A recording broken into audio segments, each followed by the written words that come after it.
एक खोटं बोलू बाई दोन खोटं बोलू, दोन खोटं बोलू बाई तीन खोटं बोलू। 12 चौकी वाडा दारात गाडी घोडा, घोड्याला खायला पुरण पोळी, बाई रुपेरी थोडा। आडबाई आडोनी आडाचं पाणी काढोनी, कळशी भरते सोन्याची सून थोरा मोठ्याची। असं सासर नको ग बाई, नाव नुसतं मोठं, नाव नुसतं मोठं, ज्याचं लक्षण बारी खोट। पैलमा गणेश देवा, माझा खेळ मांडला करीन तुझी सेवा, करीन तुझी सेवा मला हवा करतार, चंद्रपोळी चौकडीत माझा संसार। 3 दगडांची चूल फुंकले निखारे, मुठभर जोंधळात सुख माझे सारे। नांदा सौख्य भरे, नांदा सौख्य भरे, नांदा सौख्य भरे, नांदा सौख्य भरे। बरं झालं बच्चे ते तुम्ही आलात। अहो मुलांचं लग्न झाल्यापासून आपली भेटच नाही। म्हणून आले ना, म्हटलं बघूया भाचीचा संसार कसा चालू आहे, बरी वागते ना? नाही नाही, परत आल्यापासून खूप चांगली वागते संपदा। आपल्याला तरी काय हवं असतं बच्चे त्या दुसरं? हो ना, आपलं मूल आनंदात तर आपण आनंदात, नाही का? खरं आहे ग बाई, अगदी लाखात बोलला तो। आई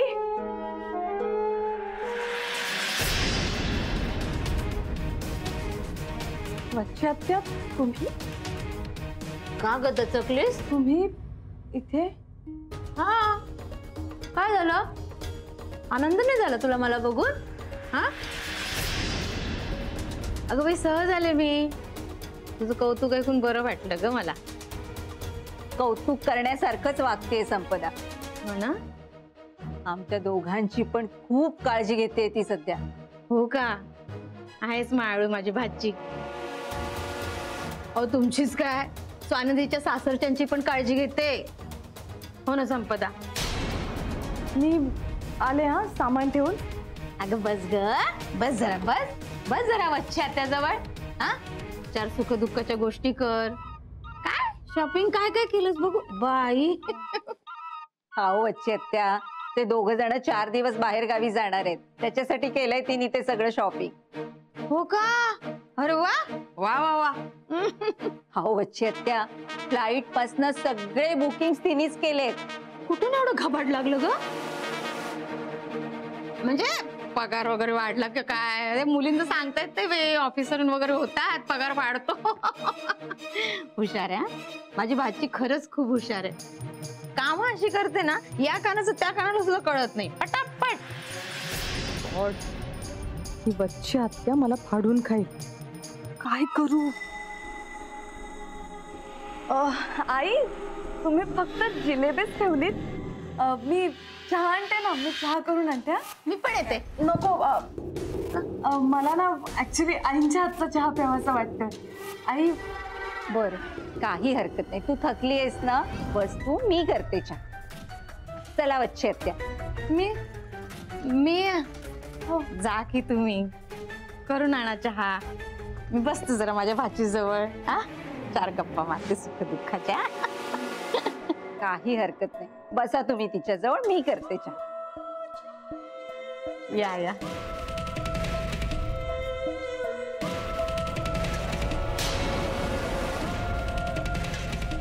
बोलायचंय मला तुझ्याशी। काय बोलायचं तुम्हाला? ते बघा, माझ्या घरात कोणाला काहीच माहित नाहीये। त्यातच मुला इजा ठेवतीये मी, सासूला भडकवण्यात मला काही एक रस नाही। तू तुझ्या संसारात सुखीच राहा, मला फक्त एका प्रश्नाचं उत्तर दे, मी तुला 5 लाख रुपये दिले, त्याचं तू काय केलंस? इतके पैसे देऊन तू का उलटलीस माझ्यावर? तुमचा चेक मी कॅश केला नाहीये, त्यामुळे तुमच्या या प्रश्नाचं उत्तर देणं मला गरजेचं वाटत नाही। चेक कॅश केला नाही ना, त्याचाच प्रश्न पडलाय मला, का नाही केलास काय? याचा अर्थ तुला दुसरीकडून डबल काहीतरी मिळालं असेल ना, घबाड, है ना? तू माझ्या विरुद्ध जे काही कारस्थान करतेस ना, तू आणि तुझी ती ललिता, सगळं खणून काढीन मी, तुम्हा दोघींना पुरून उरणार आहे।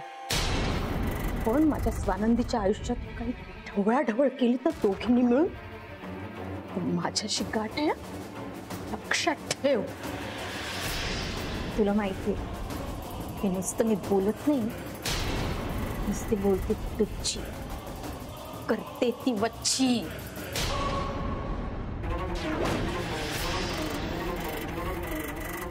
महेशशाही झाला का चहा?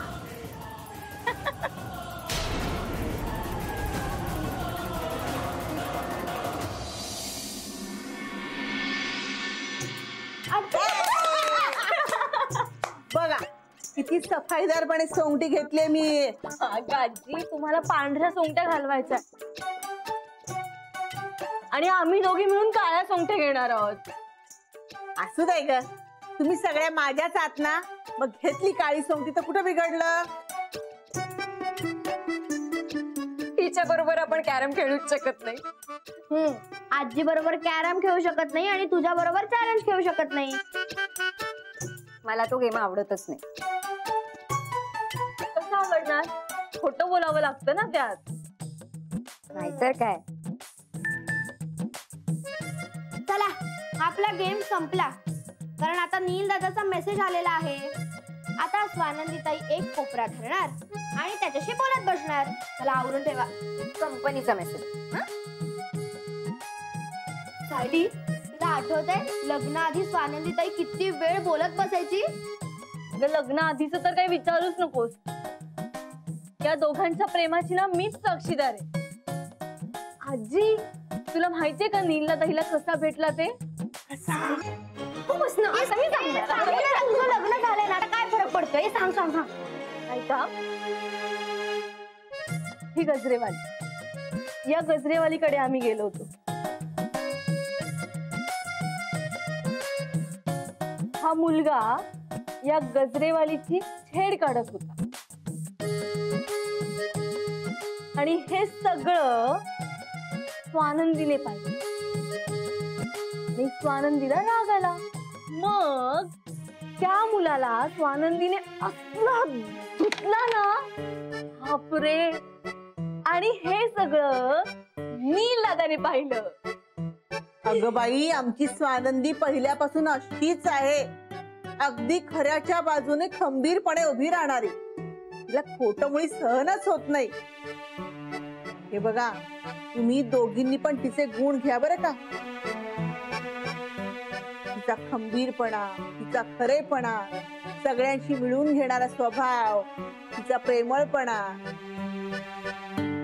पण काय ग स्वानंदी, हे सगळं नीलनी बघितलं, काही बोलला नाही?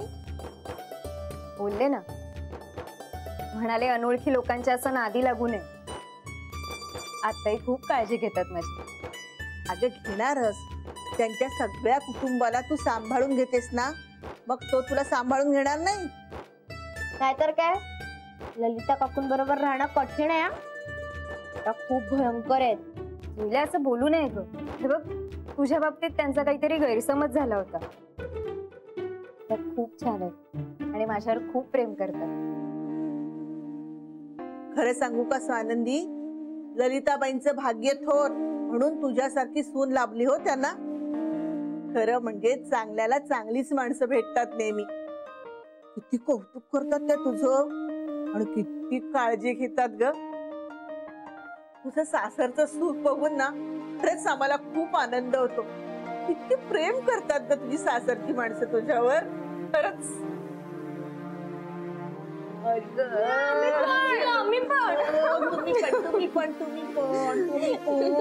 माझ्या बबड्या.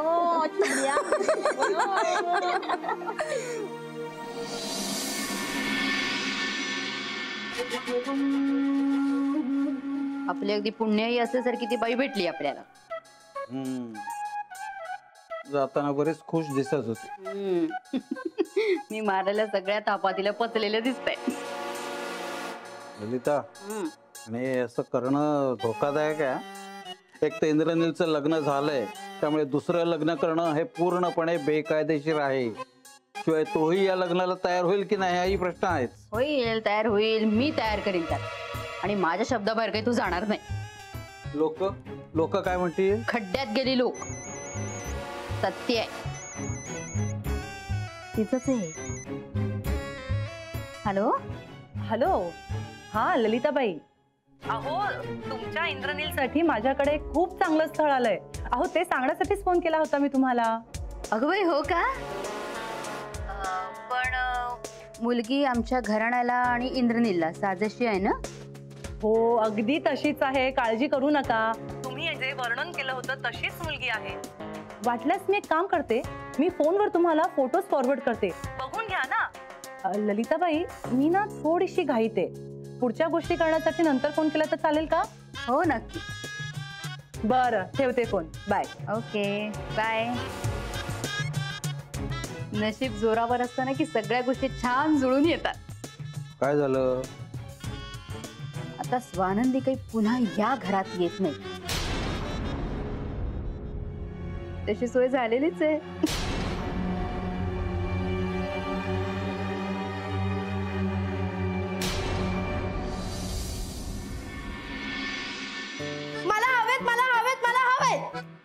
पाय आपल्याला काय झालं असं? मला नवीन ड्रेस हवे. अगं मग त्याच्यासाठी घोषणा कशाला द्यायला पाहिजे? गप्प बस आणि आई, तू मध्ये पडू नको. तू रेडिओ बघ. गप्प गप्प. तू हे ऐक. बघ ना, बाबांना मला 65% मिळालं की आवडलं नाहीये, म्हणून ते मला ड्रेस नाही घेऊन देते. आता तूच मला ड्रेस दे. तुला असं म्हणाला का तो? म्हणायला कशाला हवंय? त्यांना नाहीच आवडलाय माझा रिझल्ट. हो, नाहीच आवडलेला. त्याला एकदा विचार ना, त्याला 10वीला किती टक्के मार्क पडले होते ते. बस बस आता बस. दादा काय चाललंय? तू डोक्यावर चढवून ठेवतोस तिला. तुला आवडले का 65%? ते आवडले तसं नाही, मग वरच्या वर्गात जाण्यासाठी जास्त मार्क पाडायला पाहिजे. पण ज्यांना जास्त मार्क पडतात ते हुशार आणि बाकीचे सगळे ढ असं अजिबात नसतं. म्हणजे काका तू तिला नवीन ड्रेस घेऊन देणार आहेस? हो. मला तर 80च्या वर होते, मला नव्हते मिळाले नवीन ड्रेस. कारण तुझ्या बापाच्या 2 ताया होत्या घरात, तू त्यांचे ड्रेस घालायची सालटून पालटून. माझ्या बापाचा कोण आहे इथे? अगं मग ये ना बापा. सायली, काय ग सायली? हा, जुईली लहान आहे म्हणून तिला वाटेल तसं बोलून घेता हो का? हेच तर दुःख आहे ना माझं. 2 मुलींचा बाप झालोय मी, तरी तू आणि दादा मला लहानच समजताय ना अजून. काय रे काका, काय झालं? काय माझं दुःख आहे नेहमीच. हिचं काय चाललंय? 65% मिळाले तरी काय चाललंय तुझं? आनंदी तूच सांग, आपल्या घरात जुईलीचे जेवढे लाड होतात तेवढे माझे होतात का? नाही ना. मी तर स्वानंदी ताईची सुद्धा लाडकी आहे, आणि आता तीच सांगेल काकाला आणि बाबांना. अगं तुमचा पोरींचा झिम्मा आणि या हेमंताचा खो खो संपला असेल तर नक्की काय करायचं ते ठरवायचं का? अरे पण नक्की झालंय काय? आता तूच सांग. मी आता कॉलेजमध्ये जाणार, तर माझ्याकडे नवीन ड्रेस हवेत की नको? हो, मला 3 नवीन ड्रेस हवेत. आणि आता तूच सांग काकाला आणि बाबांना. 3 ड्रेस? जुईला गरज असेल तरच खरेदी करायची, उगाच पैशांची उधळपट्टी नको. आणि काय ग, ऑलरेडी कपाटात एवढे कपडे, त्याचं काय? मग म्हणजे नाही मिळणार ना हिला नवीन ड्रेस? नाही, नाही मिळणार असं नाही. 10वीचा रिझल्ट लागलाय, तिला गिफ्ट द्यायला नको का? पण 3 ड्रेस नाही, 2च ड्रेस. बघा, आहे की नाही माझी स्वानंदी हुशार? काढला ना सुवर्ण मध्य. एक मिनिट. हा काही सुवर्ण मध्य वगैरे नाहीये बरं का. 3 ड्रेसचा सुवर्ण मध्य म्हणजे 1.5 ड्रेस. मला चाल तिला 2 ड्रेस, पण तू देणार ना मला? अरे हो, मग मी पण तुला एक गिफ्ट देणार. पण मला नकोय गिफ्ट. ताई, मी तुला असं गिफ्ट देईन ना की तू त्याला नाही म्हणूच शकणार नाहीस. चला, झालं ना आता तुझ्या मनासारखं जास्वंदी? मी जुईली आहे बाबा, ती सायली आहे आणि ती स्वानंदी आहे. मनासारखं झालं ना पण आता? मग गप्प बस जरा. काय ग जास्वंदी?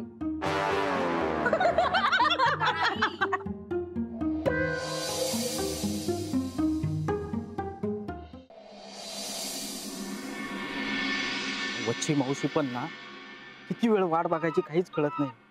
कधी येणार देव जाणे. घरी जायचंय लवकर मला. वच्छी मावशी कधी येतात ना अहो काय वच्छी मावशी, किती वेळ, कधीची वाट बघतोय मी तुमची.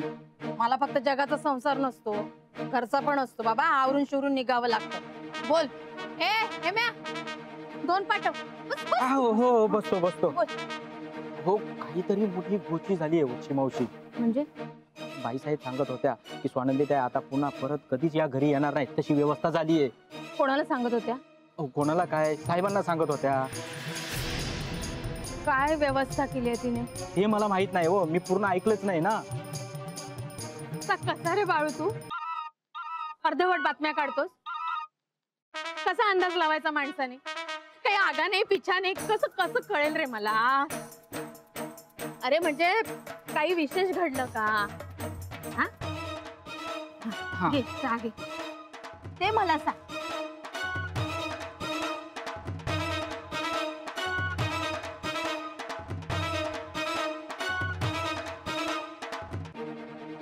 बस आता चहा पीत बस. विसरलास ना मी काय विचारले ते? हा आठवलं, चहाचीच वेळ होती सकाळी. नील साहेबांची फाईल हरवली ना, तेव्हा नील साहेबांनी स्वानंदीताईंनाच फोन केला होता. त्या भानगडीत नील साहेब डबा घेऊन जायचेच विसरून गेले ऑफिसमध्ये. बरं मग? हो मग काय, तिकडून स्वानंदीताईंनी पाठवून दिला डबा ऑफिसमध्ये. त्याचा मोठा ठसका लागला होता बाई साहेबांना. मला ठसका लागायची वेळ आली तुझ्या अशा बातम्यांनी, पुळचट बातमी. बाळू मला तुला हे सांगायचंय की काय विशेष घडलं, म्हणजे कोणी आलं होतं का? कोणी विशेष व्यक्ती, वेगळी बाई पुरुष कोणी तुझ्या डोळ्यांनी पाहिलंस का, कानांनी ऐकलंस का? हो आठवलं, काल कोणीतरी एक बाई आल्या होत्या. कोण? नाही म्हणजे चांगल्या घरातल्या वाटत होत्या त्या, पण सगळी चौकशी करत होत्या त्या. बाई आली होती? कोण बाई? हे नाही का सरकारी लोक येत आपल्या घरी, जनगणनावाले. हो सगळ्यांची चौकशी करत होते. तुमच्या घरात किती माणसं राहतात, तुम्हाला मुलं किती, अमुक काय तमुक काय, सगळी विचारपूस करत होते. त्याच्यातलीच मला कुणीतरी वाटत होते. बोडख तुझं. जनगणनावाले असे आधे मध्ये कशाला येतील रे? हे अडाणी असली तरी एवढं कळतं ना मला. पुन्हा माझ्यासाठी नाक कान डोळे डोकं सगळंच आहे रे माझ्यासाठी त्या घरातलं. तू मला ज्या बातम्या सांगशील ना त्याच्यावरून मला अंदाज लावता येईल रे. असं नको रे भैसाटल्यासारखं वागू. नीट बघत जा ना, नीट बघत जा. आता तू काय करायचं राजा, म्हणजे तिने काय व्यवस्था लावली आहे हे जरा शोधून आहे. हा शुद्धीवर राहा, कळतंय तुला? हो ते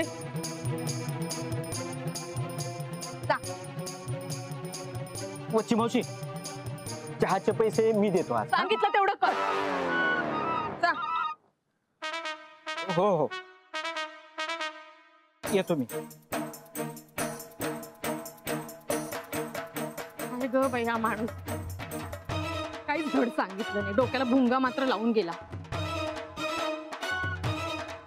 काय व्यवस्था केली असेल ललिताने? हा काही कळत नाहीये.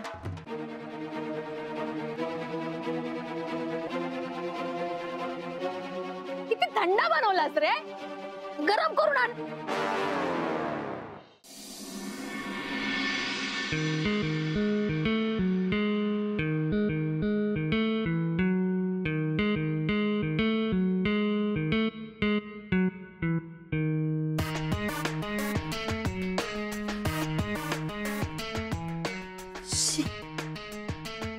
एवढेच पैसे? ताड जीभ खाणारे पडची बोंबळणार. कशाला हवेत तुला पैसे? अहो असं काय करताय की मी तू जोडकर बाई येणारे नवीन स्थळ घेऊन त्यांना दाखवायला खरेदी नको का करायला? कशाला? आपण आपला बंगला रिनोव्हेशन साठी दिला असं सांगितलं ना त्या बाईला. बंगला मागतच नाहीये मी, पण साड्या दागिने दिसायला नकोत का? सगळेच्या सगळे दागिने पॉलिशला दिलेत असं कसं सांगता येईल? हा असं सांगायला हरकत नाही. काहीतरी बोलू नका, असं कसं सांगता येईल? गप्प बसा जरा तुम्ही.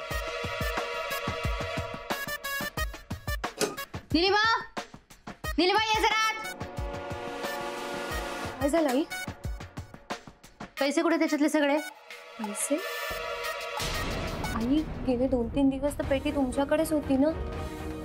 पण त्याआधी तुझ्याकडे होती ना पेटी, सगळे खर्च करून टाकलेस. मी कशाला खर्च करेन एवढा? उलट आई मी तुमच्याकडेच मागायला येणार होती. केबलवाल्याला द्यायचे, विजेचं बिल भरायचंय, घर खर्चाला. मग माझ्याकडे झाड आहे का पैशाचं? का इथे बसून नोटा छापते मी? असं नाही आई, त्या दिवशी तुम्हीच खूप सारे पैसे काढले होते ना पेटीतून. जाब विचारतेस तुम्हाला? जाब विचारतेस का तुम्हाला? नाही. माझा मुलगा कमवतो तेच तू खातेस आणि तू जाब विचारतेस मला? चल नाही, काम कर जा. आता सोडायला येऊ का तुला किचन पर्यंत मी? निघा.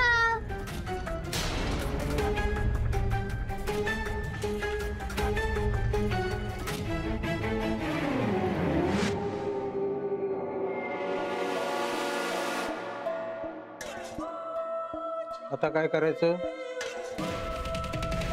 सगळ्या प्रश्नाची उत्तर आहेत माझ्याकडे. बच्चे मावशींचे 1 लाख कधी कामी येणार ते अजून माझ्या अकाउंट वरच आहेत. वा झकास, ही मस्त आयडिया आहे. वा मानलं तुला ललिता.